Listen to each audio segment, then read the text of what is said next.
the other side of the land, south towards Cuba, in that Vichy area, I guess you could say.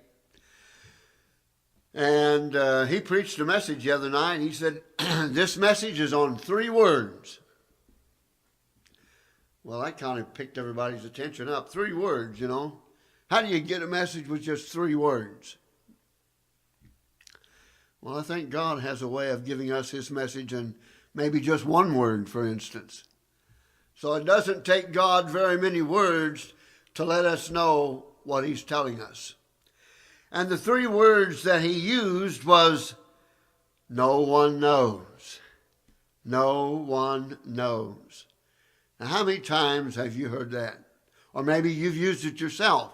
When somebody asks you a question and you said, well, I don't know. No one really knows, you know.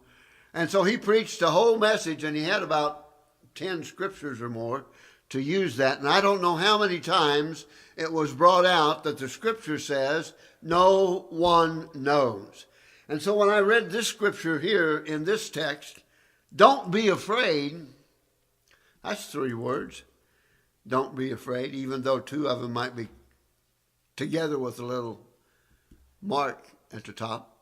Don't be afraid. I thought that must be trying to tell us something. And you notice that's in the very first verse we read, don't be afraid. And I have to point out that it's also in verse 31 that we read also. And he says, so don't be afraid. You know, he puts that little so there and before him. Now that's an interpretation thing there. So we could say, hey, he's saying those 3 words again, don't be afraid. Well, the Sunday school lesson this morning down in the adult class was, you know, they were all afraid. And so if you're afraid, you're afraid. And so when someone says, don't be afraid, does that help us to not be afraid?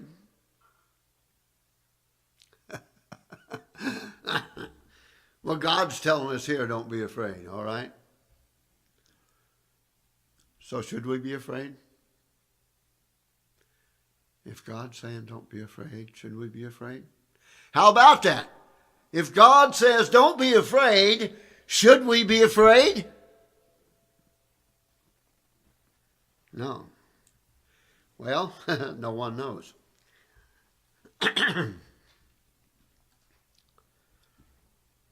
I want us to think this morning about our love. Our love for God.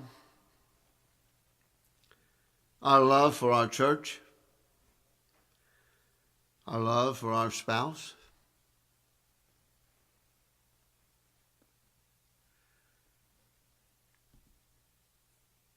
More love for the needy. More love for all of God's people. No matter what race or what color or what their creed might be. No matter what church they go to. More love. And so I kind of like that song, More Love, O God, to Thee, More Love to Thee. More love. I'm not so sure, but I'm thinking this is probably what the world needs more of now. Even today than it did maybe last week, for instance. I'll draw your attention to verse 29 of the scripture, where where the scripture is saying something about sparrows. Have you noticed very many sparrows this year? You have? Okay, I kind of pay attention to the birds because our neighbor next door doesn't like birds. You know, she kind of gives her a little fear when there's birds around. But I have seen my backyard almost covered black with the blackbirds. And I haven't seen many of them this year. And the blue jays, I think I've only saw one blue jay all year long this year. When I used to see 3, 4, and 5, well, let's see, 3, 4, 5. Well, I've seen a few bluebirds and some cardinals, some real beautiful cardinals. But I haven't seen hardly any this year. Robins hopping all over the ground, Used to see a lot of them, and I haven't seen many. I don't know if that's because I haven't been feeding the birds like I did before. And so they went somewhere else together. But talking about birds, not just sparrows in particular, as this scripture does, but have you ever noticed at a certain time of the year that there'll be a whole, I won't call them flock, of birds that seem to gather? They might even gather on the power lines, and they all seem to set the same direction. Have you noticed that? I wondered, I never did notice it until I read an article that said they all set the same way. It's because of the way, which way the wind's blowing. So it doesn't ruffle their feathers, People don't like to get their feathers ruffled, do they? So that doesn't mean you've got to go out and set on the power line a certain way. But you see, God has a way of doing this thing. But I've noticed there'll be a whole bunch of birds, and they'll fly out across the yard or out across the road when you're driving down, and you wonder, well, where did all those birds come from? And how come they're all in a big flock flying, And then I read the scripture again, and it says,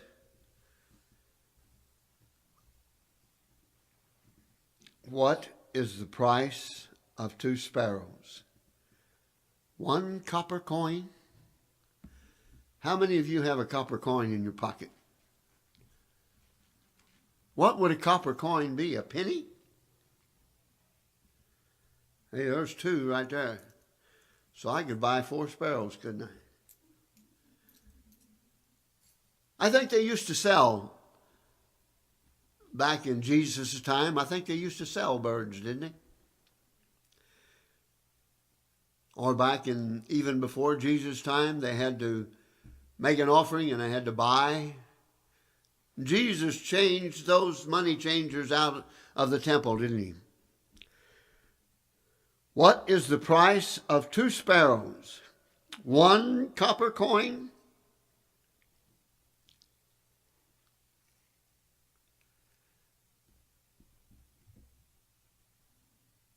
Now, we go and buy turkeys, don't we? Every year for turkey season. That's a bird, isn't it? You can buy quail. We used to hunt quail and rabbits quite a bit. But you can buy quail in the store, I think there's some birds that you can buy become pretty expensive to buy. But that's for food, right? But I think the implication here is that God is taking care of that one little sparrow. I provide food for all the birds in our yard, not to get the neighbors mad at me because she doesn't like birds. But, she has some kind of fear against birds. And it's not only the birds in my yard, but it's the birds in her yard or the birds that might fly as she's driving down the road. And I don't know whose birds they are. They're probably not sparrows. They could be. But anyway, God says, or the scripture says, and these are the words of Jesus, what is the price of 2 sparrows, 1 copper coin? But not a single sparrow can fall to the ground without your Father knowing it. Not a single sparrow. He says even the hairs of my head are numbered. I tell you what, he's got a lot less numbers on my head than he does on most of yours.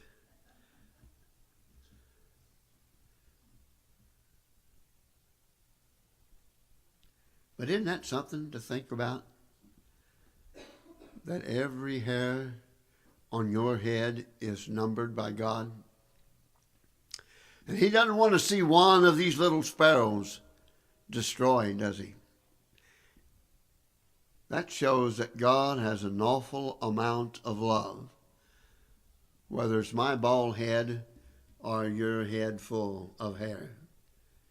God has an awful lot of love for us. The same amount of love. And it doesn't matter whether we're a whole flock of birds or whether we're just one individual. God still loves us very much.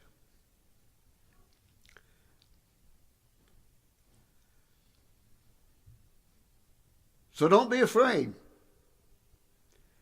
You are more valuable to God than that one little sparrow. I know you think you're worth more than one copper coin, right?